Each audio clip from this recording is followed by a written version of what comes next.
राधे राधे। कार्तिक मास महात्म्य कथा अध्याय 10। राजा पृथ्वी बोले, हे ऋषि श्रेष्ठ नारद जी, आपको प्रणाम है।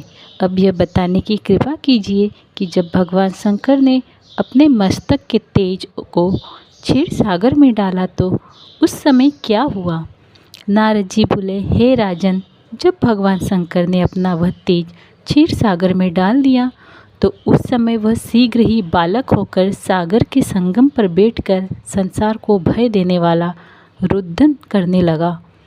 उसके रुदन से संपूर्ण जगत व्याकुल हो उठा, लोकपाल भी व्याकुल हो गए, चराचर चलायमान हो गया। शंकर स्वयं के रुदन से संपूर्ण ब्रह्मांड व्याकुल हो गया। यह देखकर सभी देवता और ऋषि मुनि व्याकुल होकर ब्रह्मा जी की शरण में गए और उन्हें प्रणाम कर उनकी स्तुति करने लगे। उन सभी ने ब्रह्मा जी से कहा, हे पितामह, यह तो बहुत ही विकट परिस्थिति उत्पन्न हो गई है। हे महायोगिन, इसको नष्ट कीजिए। देवताओं के मुख से इस प्रकार सुनकर ब्रह्मा जी सत्यलोक से उतरकर उस बालक को देखने के लिए सागर तट पर आए। सागर ने ब्रह्मा जी को आता देखकर उन्हें प्रणाम किया और बालक को उठाकर उनकी गोद में दे दिया। आश्चर्यचकित होते हुए ब्रह्मा जी ने पूछा, हे सागर, यह बालक किसका है? शीघ्रता पूर्वक कहो।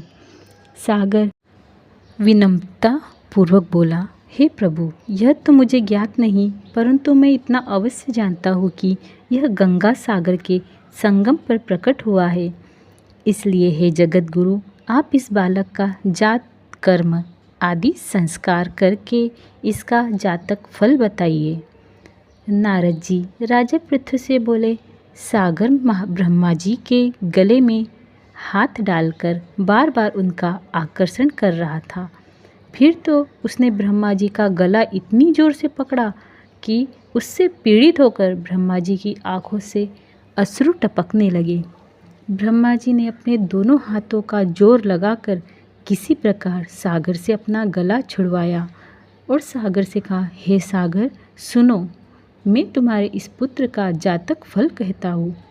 मेरे नेत्रों से जो यह जल निकला है, इसका कारण उसका नाम जलंधर होगा। उत्पन्न होते ही यह तरुणावस्था को प्राप्त हो गया है, इसलिए यह सब शास्त्रों का पारगामी, पराक्रमी, महावीर और बलशाली महायोद्धा और रण में विजय प्राप्त करने वाला होगा। यह बालक सभी दैत्यों का अधिपति होगा। यह किसी से भी पराजित न होने वाला तथा भगवान विष्णु को भी जीतने वाला होगा। भगवान शंकर को छोड़कर यह सबसे अवध्य होगा।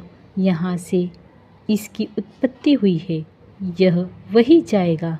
इसकी पत्नी बड़ी पतिव्रता, सौभाग्यशालिनी, सर्वांग सुंदरी, परम मनोहर, मधुर वाणी बोलने वाली तथा शीलवान होंगी।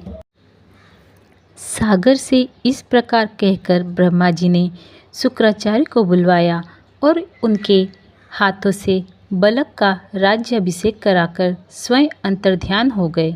बालक को देखकर सागर की प्रसन्नता की सीमा न रही। वह हर्षित मन से घर आ गया। फिर सागर में उस बालक का लालन पालन कर उसे पुष्ट किया। फिर कालनेमी नामक असुर को बुलाकर वृंदा नामक कन्या से विधि पूर्वक उसका विवाह करा दिया। उस विवाह में बहुत बड़ा उत्सव हुआ। श्री शुक्राचार्य के प्रभाव से पत्नी सहित जलंधर दैत्यों का राजा हो गया।